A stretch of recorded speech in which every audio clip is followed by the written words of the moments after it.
back to Apartment 40. I'm your host, as always, Peter Rocha. Today, our co-host is Sammy J. Welcome back. What's up, y'all? Fantastic. So today we actually have Stockton's first and only permanent food truck location, Stocklandia, with their representatives with us, Kenny, Robert, and Veronica. How's it going, everybody? Good. Hey, How you guys doing? Good, fantastic. Thank you guys for coming on the show. We're Very happy excited. to be here. Yes. Awesome. Let's get into this.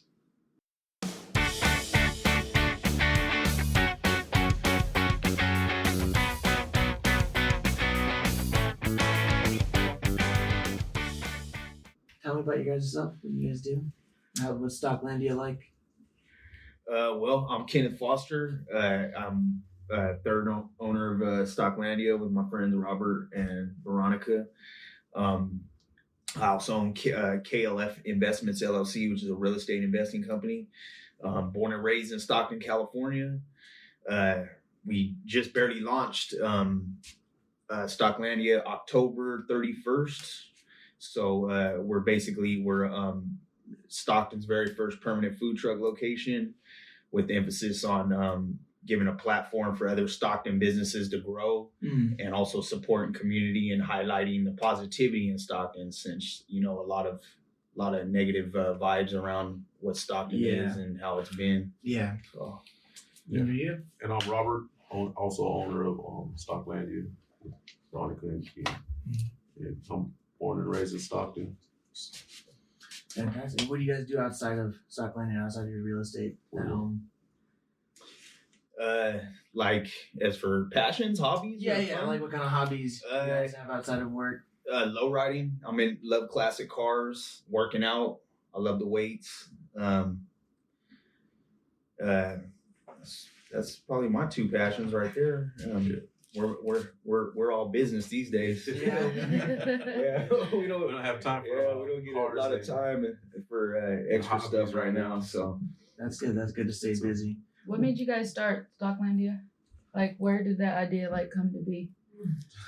you wanna? So I'm Veronica. I'm raised in San Francisco. I was born in Mexico, and I live in Portland, Oregon. And I commute back and forth to Stocklandia. Yeah. Is that every day or like monthly?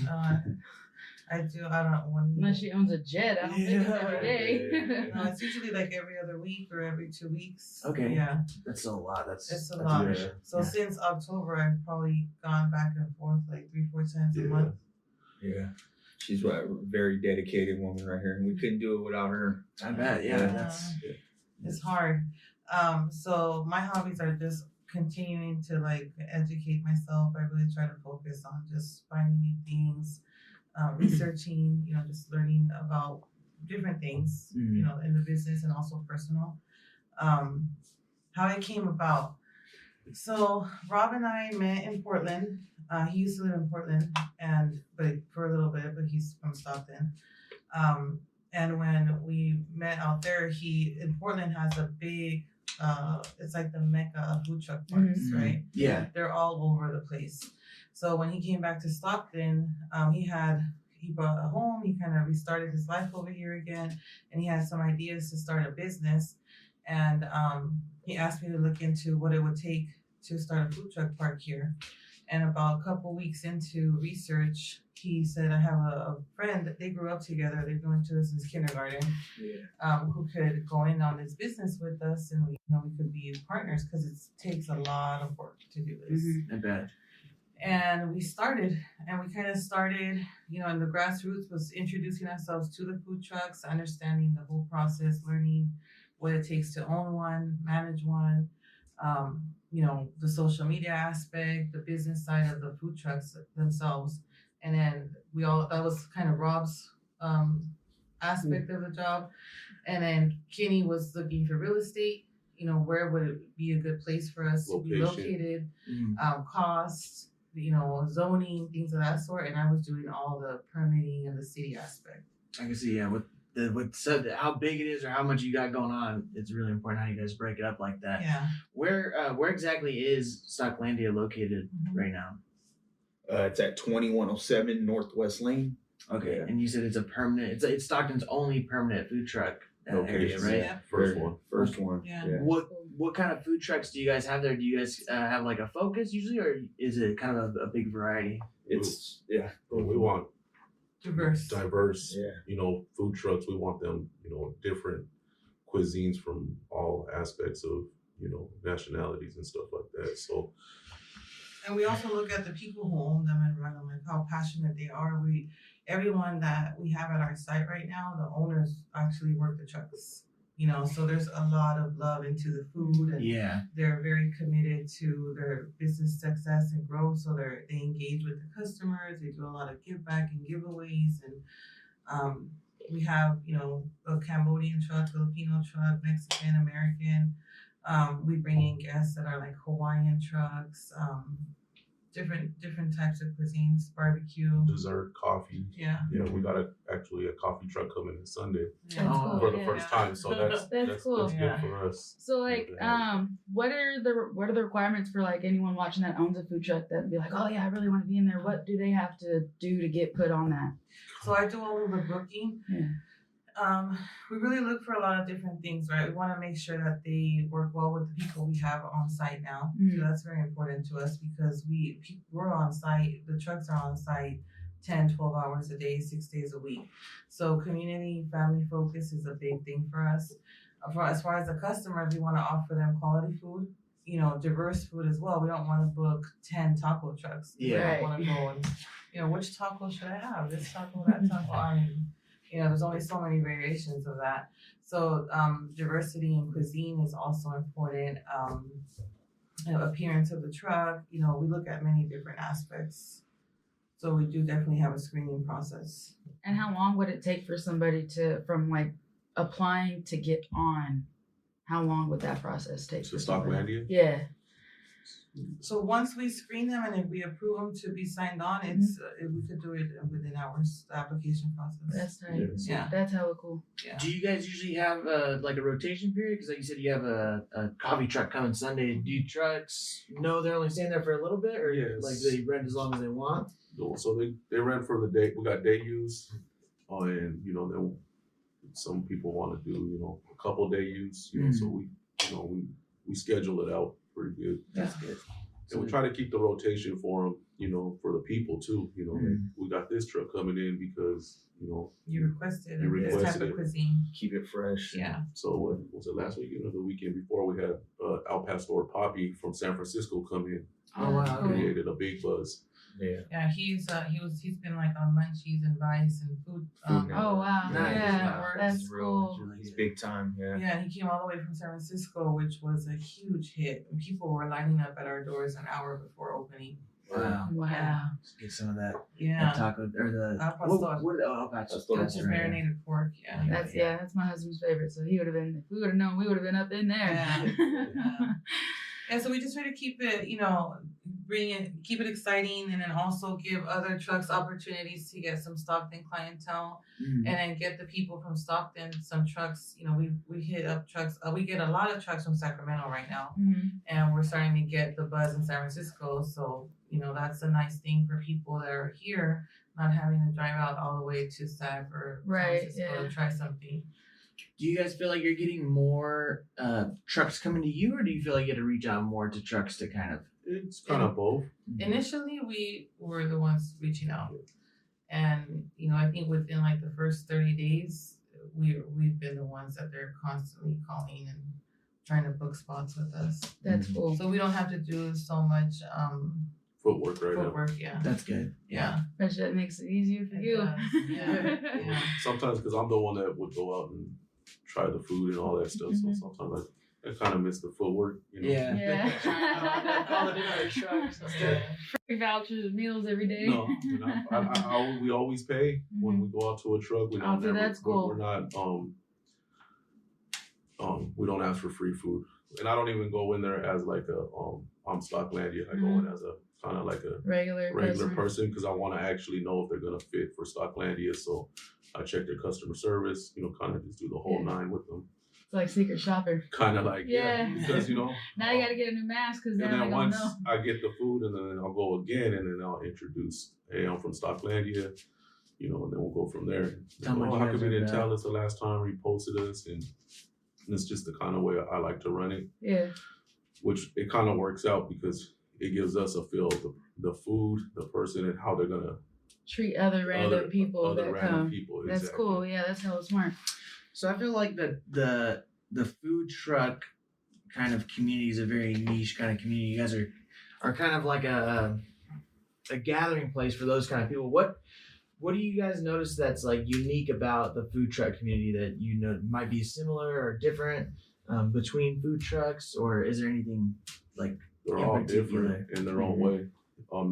You know, every cook has their own style.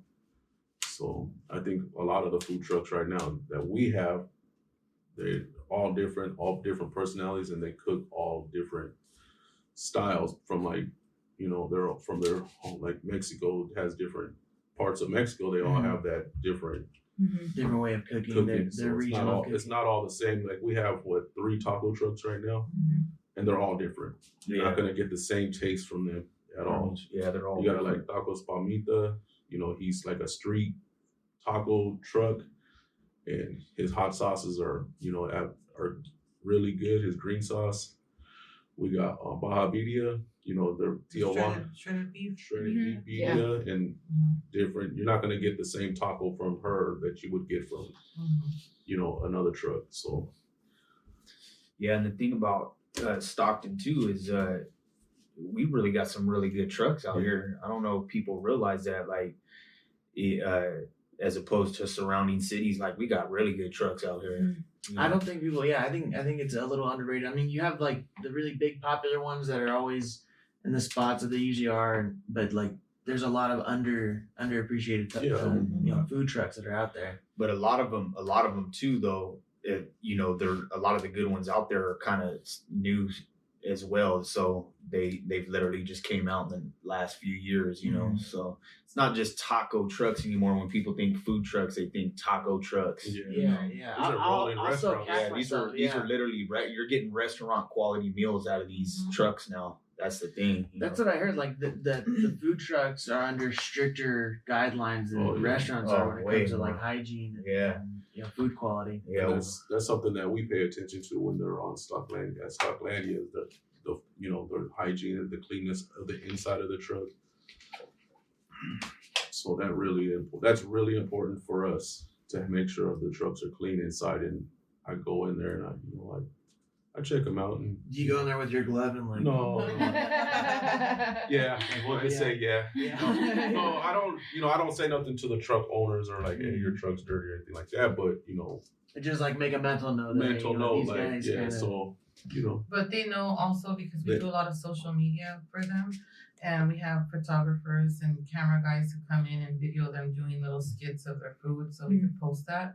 So they know to keep the truck, you know, obviously Picture always ready. Picture ready. yeah. And of course, for the customers, they have to keep a certain, you know, cleanliness level based off county code requirements. But yes. they are even extra organized because they get a lot of people that go in there and do videos for Because us. we follow under a lot of the guidelines the county follow, the food truck follow. Yeah. Under. So we have to follow the same rules the food trucks have to follow. Well, that's good to hold them at like to have the higher quality because that's the other thing I feel like people kind of get misinterpreted is like food trucks have that stereotype of just being kind of like grungy and like Roach coach. Roach Yeah. coach, yes, I was gonna say, yeah. No, not the one that you guys have, but No, I mean, kind of like the evolution of food trucks was the roach coaches, Yeah. right? Mhm. They came in with like a preset menu, food already wrapped up, ready to go. You just grabbed it. You didn't know how long it was out there. I mean, you know, things like that. Now it's made to order. You know, they have really high standards as to how they have to keep their food storage requirements, their temperature requirements, all that stuff. Yes. Yeah. And a lot of them are cooked to order. Like, so sometimes you go to a food truck now and it's like 25-minute wait, Yeah. like a restaurant. Yeah. And people are like, what's going on? But you got to understand, you want your food fresh, right? You want it, you know, just right off the pan, you know? Yeah. and you could taste that, you know, you could taste that Exactly. difference in quality. Like one of our favorites is Johnny Walker, and his motto is fresh off the walk. Like he doesn't make your food until you order it. He cooks everything on his walk. Are they? Is he here in Stockton? Mhm. Yeah, he's off. I think I've He's seen on him. Eldorado and Swain at the Super King. Yeah, right by the Oh, skate. By the yeah, skate okay. park. He's Okay. tight. He's like Southeast Shout out Johnny Asian. Walker. Yeah. So his like motto has always been fresh off the walk, and you wait about sometimes up to 45 minutes. I waited an hour. But it's that good though that you wait Yeah, long. but it's piping hot. You know, it's fresh, made to order. Like he doesn't grab pre-cooked noodles or like he Yeah. makes your food right there, every single dish. So you appreciate that. So do you guys have your favorite food trucks that come to Stocklandia a lot? Do you guys have like your personal favorites, or is it kind of just sample everybody's? They're all my favorite. Yeah. You know, honestly, I ain't gonna lie. I like all. I think some of the trucks are kind of probably handpicked. They're all unique in They're their all own unique. way. Yeah. You know, the dynamic of just like the people cooking and the type of foods that they're serving you. You know, they all marry well. And then I don't say we have a favorite. We treat them all equally, and as far as the food, we just love food. So, that goes back to the screening process too, as well. Like, are they fit for Stocklandia? You know, so we can't really have a favorite because we screen them as a perfect. This is gonna be a perfect fit for the community, like because customers are tough. These trucks Yeah. they gotta deal with half a Stockton sometimes. So. And, especially and you that can- half. and they gotta make sure the taste is right every time. Yeah. So And people notice. Like just yesterday, one of my truck owners came by and she said that she hired a new lady and she sat there and watched her with the exact measurements make her salsas, and she got 2 complaints that the salsas weren't the same. And she says, Veronica, like I measured everything out for her. I was right next to her. And someone noticed. It's just missing that love. Yeah. It's missing that that's touch. right. Yeah. it's like, So people pay attention to every detail. That must be tough, especially like if you're in a bind and you're like, here, throw this together quickly. We're running out. And they're like, it ain't even the same. Yeah. some trucks, they go through a lot of hot sauce. They're going through the sauce, man, which is good for them. And Another big challenge for them is employing people. That's one of the biggest challenges I've seen that since we've been. They have a hard time retaining with retention of employees. It's a very fast-paced, crowded environment. You work long hours. You're on your feet the entire day. Yeah. Well, and food's just, stress. I worked food for a little bit. And, you don't want to mess with people's food. I worked food my whole life until now. Yeah, it's rough and it's not for the weak. So Yeah. So how does that happen? Like, how do you get hired on a food truck? You just walk up and be like, are you guys hiring? Or No. they post on Indeed? Like, So no, they don't. Yeah. So that's one thing, right? So most of them do their social media. That's how they promote employment or advertise employment. Or they referrals, a friend of a friend. So we've Kenny actually recently asked them, like, why don't you guys do through a specialized hiring service, right? A third party, because they hire people and within a couple of days they quit on them, a week, or it's a very taxing job, and most of the employees on the trucks are the owners and their family. okay. And also, they have to be a good fit for their truck. So it goes back to, can you bump shoulders with me all day? You know what I'm saying? Yeah. So if you can't bump shoulders with me all day, then You're working. they're literally dancing in there. If Yeah. you watch Yeah. them, they're literally like doing a dance, Yeah. around each other. all day. You're working next to your boss all day, and you're on your feet. And then they have really big rushes. So I honestly, their breaks and things of that sort, like that's not easy to manage. They can't have set times for breaks, set Right. times for lunch. It's like when it slows down, you can go. So some people can't manage Handle that. that, Some want the 9 to 5. I want my break at every Yeah. 2 hours or whatever. I dealt with that. I worked at Smitty's and it would get nuts. And the other girls there, like, I'm not gonna lie, some days I was like, damn, I don't want to do this no more. Like, I'm tired. Yeah. And I worked next to my boss all day. next to Jamie. She's wonderful, but it got crazy and people get angry when they gotta wait. So you gotta deal with not only with that crazy rush, but you gotta deal with people being mad at you because it's gonna take an hour to get their As soon food. as Like they're kicking out some good food right they busted out. Yeah, I love I loved working there. Was that Acacia? That's where I was working. I didn't get to go to the new location. I left before then, but it was wild. Yeah. Friday nights, you better have your Air Maxes on because you're gonna be running through that restaurant. Like, And And that was a smaller restaurant too. Yeah, when I was over there, it's a yeah. little corner piece. And unless you're vested in it some way, you know, some people don't have just the self initiative to work hard, and you know, they're like, I'm just here for the hourly pay. So it's hard for the trucks to keep people on. It's really hard. That's a very demanding It is. environment that you gotta have passion for too if you want Yeah. to work at it. Yeah. And I think for the employees, you know, they got to realize it's not just a roach coach; it's actually a rolling restaurant. Yeah. And it gets the same credit as any other restaurant too, as well. Well, and it's held to the same accountability. Yeah, exactly. as It the is, restaurant yeah. too. So Exactly. you guys mentioned a lot about your giving back to the community, your like community outreach. I noticed on your social media you guys have a couple of things you're doing as far as like community outreach, right? You want to tell us a little bit about that? Yeah, well, we're getting ready to partner with the Casa Foundation. I'm a Casa advocate myself, and we've donated to them before. Veronica has met with them. Casa of San Joaquin is their advocates for foster children. So we're going to be officially partnering with them. It's not 100 yet, but we're working out the details right now to where our company will be providing them monthly funding, which will help with the foster children of San Joaquin County. Oh yeah, I was gonna ask, for people that don't know, what is the Casa Foundation? So Casa Foundation, they're Casa advocates and advocate for Casa. They're advocates for foster children. So basically, they're court appointed. You are required to take 32 hours of training and get sworn in the court of law, like really sworn in, right hand, all that. And advocate's job is to keep the foster children in check, make sure that the foster kid is getting what they need, making sure all their needs are met. Because a lot of these kids, people think that because they're in foster homes, like they're being taken care of, and they're not. They get jumped around from family to family, and it's not a good thing for a lot of them. That's so tough. yeah. So advocate is just there to advocate for that child in court and outside of court, just making sure that the foster parents of that foster child are doing what they're supposed to be doing. So you're like the only stable thing Exactly. for that kid. Yeah. And they usually stay with the children for like 18 months. So they're kind of like, you have social workers, right? But social workers have hundreds of kids that they deal with. So these Casa advocates, they get appointed one child. Yeah. And you carry along that child for, 6 to 18 months or until they're like officially placed in a home. And that's like their one person that's with them consistently.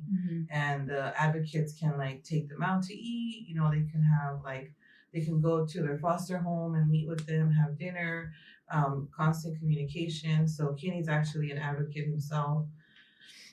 So that organization is under the umbrella of the San Joaquin Child Abuse Organization. So it's one of the outlets of that. CAPC. Yeah. So- Child Abuse Prevention Center. So what are the requirements to become an advocate? Do you have to be a certain age? Do you have to... Well, you got to be 18. They do background checks, fingerprint checks, 32 hours of required training. You got to go to 2 court hearings where they're kind of demonstrations on how you advocate for the children once you go to court. Because one of the things as an advocate is you have to go to their court hearings, I believe, twice a year. And then if you graduate that, there's a couple of testing involved. Graduate that, then you actually get sworn in by a judge in the court of law. That swearing in is just taking the responsibility that you always uphold and do the best for any child, not just yours. Your child, advocate child. So an advocate is also responsible to stand up for any child that's being abused anywhere that they see, you know, not just their court appointed one. It's like teachers, nurses, like right there required to Yeah. report. Yeah. I'm one of them too. Mhm. I'm a therapist, so I have anything I see I gotta report. Yeah. Which sucks because it's like, dang man, Yeah. it's a Where big burden to put on somebody. Where did that come from? Where did you like your desire to be a part of that? I guess just a deep purpose in me. I went through a near fatal accident a few years ago, which almost took my life. I mean, that'd be a whole nother show. You know, we could go away into that, but just a purpose to give back to why I'm here is, you know, a big reason why I believe I'm here is to help children and give back to children that come from where I come from. And I was never a foster child, Yeah. but what I mean by that is just kids that come from single parents. You know, a lot of these kids, I work with another organization called The Center with Pastor Bob over on Sutter Street, just working with children that have, you know, come from drug related homes, gangs, violence. You know, a lot of their women, I mean, a lot of their mothers are, you know, prostitutes or fathers are drug addicts. So just my desire to give back to the children of my community that come from the streets or hard backgrounds, you know. Especially with Stockton and what Yes. what this town sees and what it goes through. Yeah. It's And not only that, I mean, how I believe it goes to Stocklandia is because, you know, we're not just a food truck park. We believe in our community and we're trying to better our community, not just from a business and economic standpoint, but just all over community and making our future better. And I truly believe that how you make your future better, how you make the community of your future better starts with the youth. You know, you have to get them young because, you know, young kids grow up to be adults, or, you know, and how you're raised and what you take in as a child will go with you into your early years. And you want to build a brighter future. You need to build brighter children, you know? Yeah. And I like how you said that, how you guys try to take Stocklandia to make like an impact on the community. Yeah. And what like better way to, you know, have different you know, what's a better way to grow a community than to bring different cultures like food, you know, especially when it comes, you know, to eating. What's a lot of things people do around the holidays or when you're around your family, you know, is eat. It's food. Yeah. Food brings people together. Yeah. Right? It's one way to connect everybody. Yeah, it's a way to, like Kenny said, so that's one of our biggest, you know, focuses and the organization that we support primarily, but we also support other nonprofits, and we try to give back to the community as much as we can. You know, so if we see anybody doing drives, we definitely, you know, donate to whatever drives they're doing. Blankets. We went and fed the homeless for New Year's with our car club organization. We have also partnered with Michael's Miracle Foundation, which is a beautiful organization that has a lot of different touch points. A child passed away, 13 years old, and his mother decided to donate his organs. 6 of his organs went to 5 different people, and she saved 5 lives. Oh wow! So she's partnered with us on a few things. Like we did a toy drive for her organization, and we're looking forward to do some more organ donor awareness events at our site. So we have this platform that the nonprofits, you know, really can benefit from if they do information booths. We have so much foot traffic at our site that we want to be able to offer that to organizations with purpose, that, you know, they can use it as a platform for them to reach people. I like how it's not, you don't have to be food related to be in No. Stocklandia. It's anybody that wants to help Yeah. and put themselves on. I think that is the coolest thing ever. So could like Little Leagues hit you guys up? Because I know like my family was heavily involved in Little League, and that saved my little brother for sure. Like he loved it and it gave him an outlet, and a lot of them want to do like the food drives, but they don't have places that'll Drop off Drop- locations. yeah. Yeah, so that's what we did. 3 different toy drives. We helped 3 organizations. We partnered with Michael's Miracle Foundation.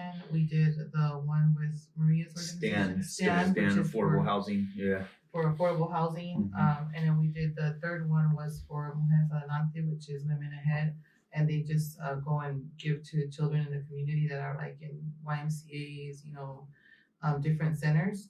So what we did is we offered our site as a drop-off location, right? So we try to help them as much as we can.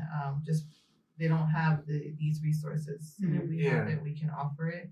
But at the same time, a lot of people have now started to discover Stocklandia and the platform that we offer. So we also have to, be able to balance that out because we can't overbook ourselves, right? Exactly. Yeah. So Kenneth is the one who handles So all Kenny of does the that screening on that. community outreach. Yeah. Yeah, so it's it feels good to help our community and help people, so anybody needs that, just reach out to me. Like I said, we got 2 things that we're going right now, so 3 actually, so we're kind of leveled out right now. But what I do is just whoever really wants to get helped, I'll just put them on the list, and once we free up, they'll just come up and we'll get to them. So because we want to help everybody. And going back to like little leagues, that'd be great. To help. I like little league. Yeah. So I used to help my son. Didn't we play Little League here? Yeah. Where did you guys play Little League at? Anderson Park, right? Pioneer. Pioneer. Yeah. Okay, yeah. I was gonna touch on that. How you guys? She mentioned you guys go all the way back to what, 3rd grade? Kindergarten. Yeah. Wow. Yeah. So you guys. So Pulliam Elementary, me and Kenny. 85, Mrs. Creighton's class.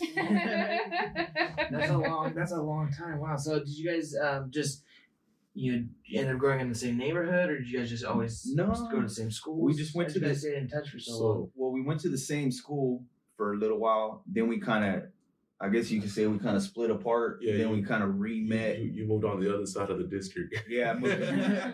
I moved on the other side of the good district. My mom trying to get me away from the madness. Yeah. So, Right. and then we kind of touched This is base. back with baseball, football. Yeah, The because we Bengals. played on the Bengals too together. And then The Little League program? Yeah. Okay, I play with Northwest, Okay. the Trojans. Yeah. Oh, man, what? No. you guys used to beat us. Yeah, it was a tough You were the Vikings. But back then, man, football was like real. It was real deal, man. Yeah, the way Pop Owner was when we were, you can't do that with the kids now. Yeah. no. Yeah, It was real deal. those coaches used to go hard on Our us. coaches were like military guys. Yeah. Ron Gallardo, the Monktons. I mean, they Ron were. Gallardo. Yeah, they were. They were hard. Yeah, Yeah. it That was. sounds familiar. I don't know Well, why. because Alex Gallardo, so He was in the guy- military. Yeah, though. he was a, a sergeant or something. Yeah, and then he coached football when he I retired. wonder if that's Alex's dad. That'd They be were crazy. grandparents. Could be. Yeah. Yeah, we have a friend, and he was actually on the show last season with Yikes. Or could be his grandfather. Yeah. Yeah, I was like, it might be like a grandpa because his name's Oh, yeah, Gallardo. the coaches they were something else. They were tough, man. That's where you guys reconnected. No, that was when we were still young, and then we kind of split apart for some years. But we always, because he was, I think it was lowrider bikes, Ronnie, your little Ron. Yeah. It was always a way me and Ken would see each other and Tagging. things like that. Just ran the same circles. Just kind of, yeah. And then we had some close mutual friends like the end of high school, and that kind of brought us back together. Some mutual friends, and then we've been tight ever since. And then we lived together for a while. Yeah. Then he moved to Oregon, and I took over his apartment because we were living the little house. Yeah. Yeah, I took over the little house, and then That was a quick run too. Right back. So you guys been in Stockton for just like ever. Yeah. So, And and then we came back, and then we're low riding and stuff like that. yeah, we were in the same car club for years. So yeah, we've known each other forever. We're 40, 35 years. man, what's your guys' you guys being in Stockton for so long, what's your like favorite thing about Stockton? Or when you think of Stockton, like what's your most iconic part that you reference to home? I would say it's the downtown tower, or when you're driving through Stockton, you see the port. That's like, okay, I'm home. Or the water towers mainly for me. Off I-5, it's like, okay, because I would leave and come back, so I'm like, all right, I know I'm home when I start seeing water towers.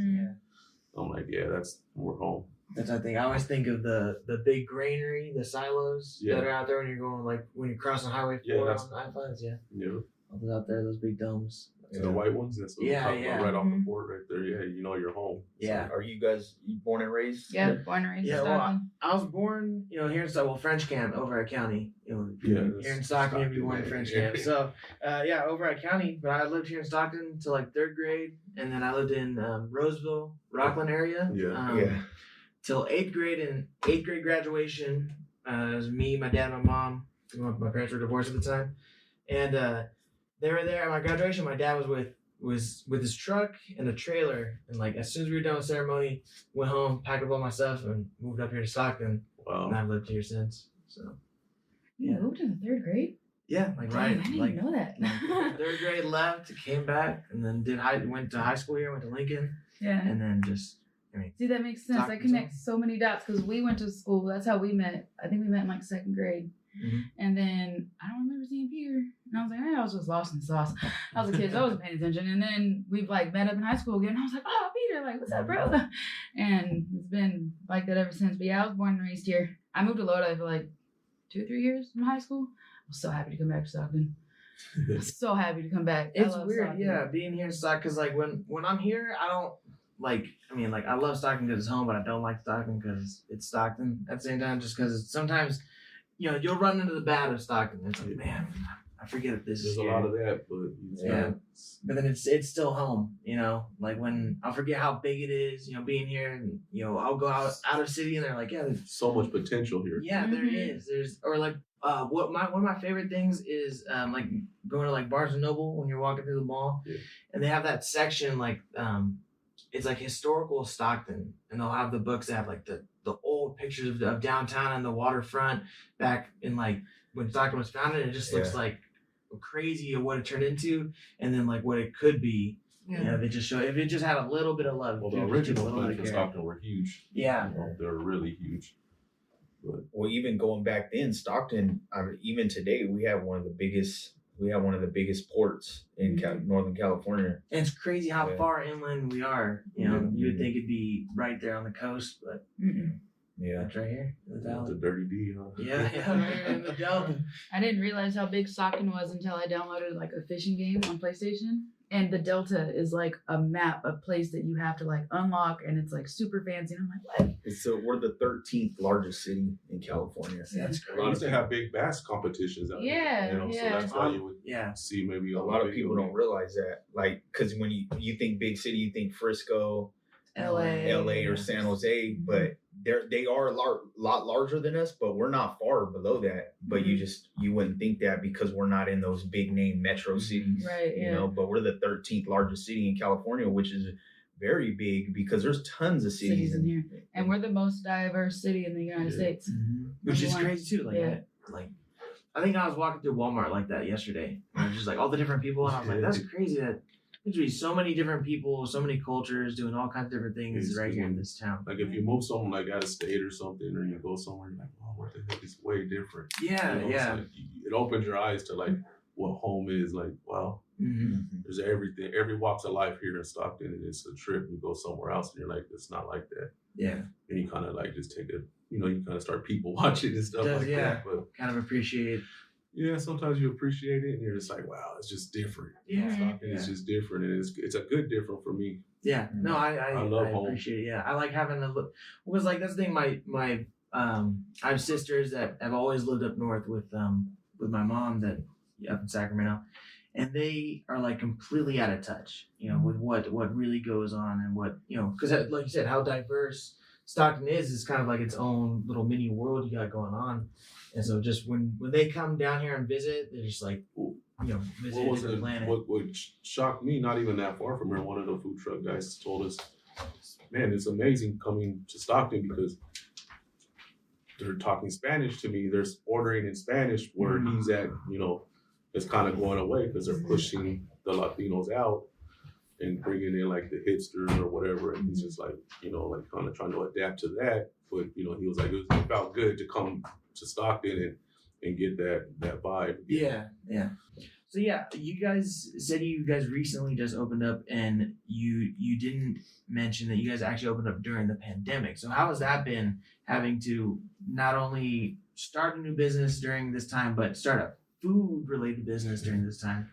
So it's outdoor, obviously, so that somewhat helped, but it was really a big decision for all three of us because we were thinking maybe we'll just wait till this year, but we ended up just going for it and take the chance. And if it So I do think that because of the pandemic, from a permit and like business licensing, site licensing, things of that sort of perspective, that was delayed. And it's still delayed even now for us to continue to grow because nobody's in office. Their response time is horrible. So I think a lot of people are working from home, but they're really not.